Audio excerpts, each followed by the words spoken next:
اللہ رب العزت نے ہمیں جس نبی کا امتی بنایا ہے، نبی آخر الزمان صلی اللہ تعالی علیہ وآلہ وسلم، اس نبی کی جو خصوصیات ہیں، جو امتیازات ہیں، وہ خصوصیت، وہ اہمیت، وہ فضیلت اور کسی نبی کے پاس بھی نہیں ہے۔ جیسا کہ بشارتیں کائنات بننے سے پہلے اللہ تعالیٰ نے حضور علیہ الصلوۃ والسلام کی آمد اور آنے کی بشارتیں اور خوشخبریاں سنانا شروع فرمائی۔ انبیاء کرام علیہ الصلوۃ والسلام آتے گئے، بشارتیں دیتے گئے کہ آخر میں ایک نبی نے آنا ہے۔ صرف نبی ہی نہیں بلکہ اس کے علاوہ کئی بادشاہ گزرے، مسلمان بھی، کفار بھی، کہ جن کو ایسے واقعات، ایسے مشاہدات نبی آخر الزمان صلی اللہ تعالی علیہ وآلہ وسلم کے آنے کی خوشخبری، بشارتیں، اشارے، کنائے دیے گئے تھے۔ گویا اللہ تعالیٰ پورا ماحول بنا رہا ہے حضور علیہ الصلوۃ والسلام کی آمد کا، اور پھر اس ماحول کے لیے، اس آمد کے لیے اللہ تعالیٰ نے ہمارے پیارے پیغمبر صلی اللہ تعالی علیہ وآلہ وسلم کے لیے جس جگہ کا انتخاب فرمایا، جس زمانے کا انتخاب فرمایا، جن لوگوں کا انتخاب فرمایا، جس شہر کا انتخاب فرمایا، جس خاندان کا انتخاب فرمایا،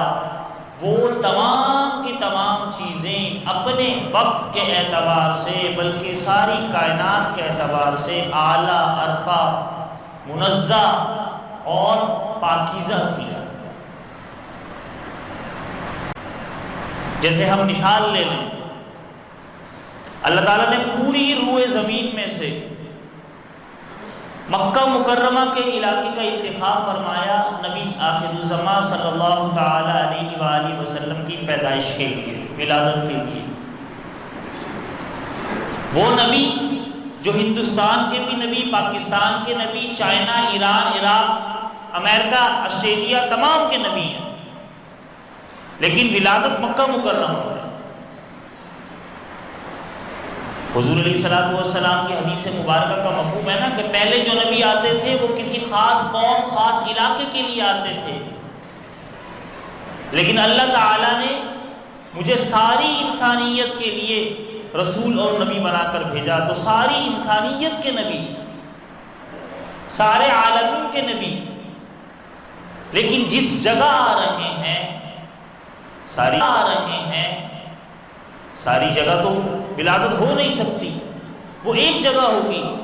وہ جگہ جو تھی اس کا انتخاب کیا گیا مکہ مکرمہ، بیت اللہ شریف۔ کیوں بھائی؟ اسی لیے کہ مکہ مکرمہ کا علاقہ جہاں پر بیت اللہ شریف ہے، یہ وہ جگہ ہے